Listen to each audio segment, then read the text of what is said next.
Hello, welcome back. This is Burahla here. Like I said before, the cognitive approach isn't exactly a teaching approach as much as it is a way to understand the learner. But that doesn't mean that there aren't key takeaways for teachers in a language classroom. Let's discuss a few of these ideas now. Language learner strategies, cognitive and metacognitive. First of all, one of the great concepts that is directly tied to the cognitive approach is that learners have both cognitive and metacognitive strategies that they use in order to learn. Teachers that study these strategies can understand learners' different learning styles and then try to accommodate learners as a result. There are entire books, not as boring as a book about a comma, on learner strategies, and entire disciplines devoted to the use of learner strategies effectively in a classroom. These books help learners and teachers understand how to plan, organize, and monitor learning. In fact, it wouldn't be entirely incorrect to say that cognitive scientists helped us move away from teacher-centered views about language learning and closer to the student-centered strategies that we use today. At the beginning of this course, remember that we discussed certain strategies such as practice. Cognitive theorists spend a lot of time discussing the process of practice, and they break it down into key components. For example, one formal practice is often termed rehearsal. A rehearsal might be defined as speaking practice that can be done by yourself. I often practice in front of a mirror or with a partner or group and come to find out that there are several steps to a successful rehearsal. A rehearsal of language often involves pre-learning vocabulary, often enhanced by writing down vocabulary words to help chunk certain ideas together. Second, learners often have to slow down during particularly difficult linguistic structures like a hard-to-pronounce word or difficult grammatical item. Finally, students have to repeat the process so that the difficult sections and the easier sections move together until it feels more authentic, more automatic. Interestingly enough, cognitive scientists noticed that thinking of location and audience gives the learner better recall and understanding.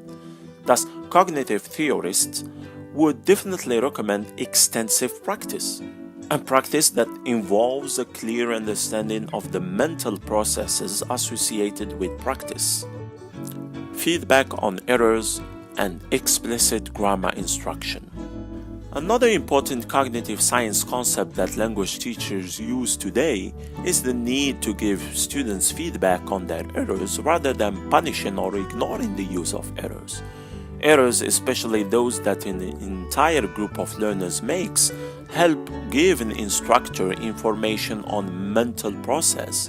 Thus, by examining common errors, error types can be identified, examined, and then attempts to clarify those errors can be made. Are errors bad? No. They give you a window to examine what is going on in the minds of your learners. And in fact, errors help a teacher understand what rules should be explicitly taught.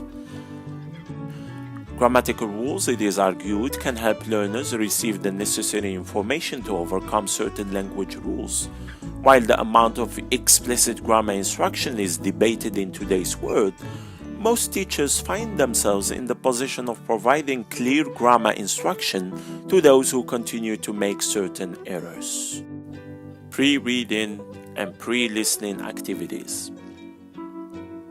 Recognizing that the mind doesn't just receive instruction all at once, cognitive scientists would most likely recommend activating background knowledge using pre-reading and pre-listening activities.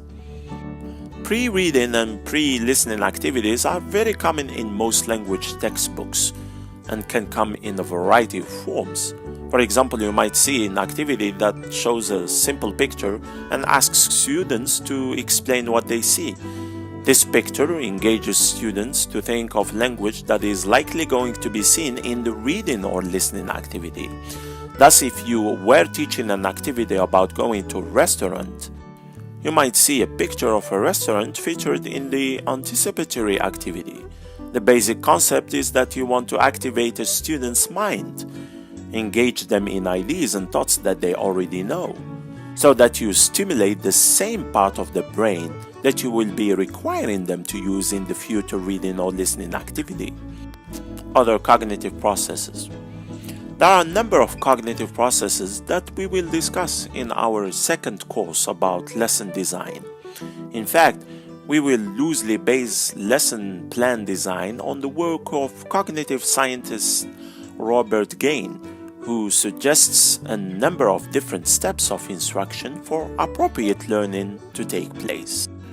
In the future, we will discuss such concepts as gaining attention, reception, informing learners of objectives, expectancy, stimulating recall of prior learning, retrieval, and other steps intended to help learners retain information. Lesson planning with the learner in mind is a powerful way to ensure that instruction isn't simply left to a learner to solve. Rather, a wise instructor can carefully build lesson plans so that students will receive the information in a way that allows them to hold on to that information. Now, let's do as cognitive scientists would suggest and do a little predicting exercise, a great mental process. Anyone have any idea how the pendulum might swing next? The cognitive approach looked a lot at the mind of a learner, didn't it? And it also focused a lot on research and studies and got a little bit away from the students themselves. What do you think the next approach might look like? Well, let's find out in our next video and lesson. Thanks for listening, and see you then.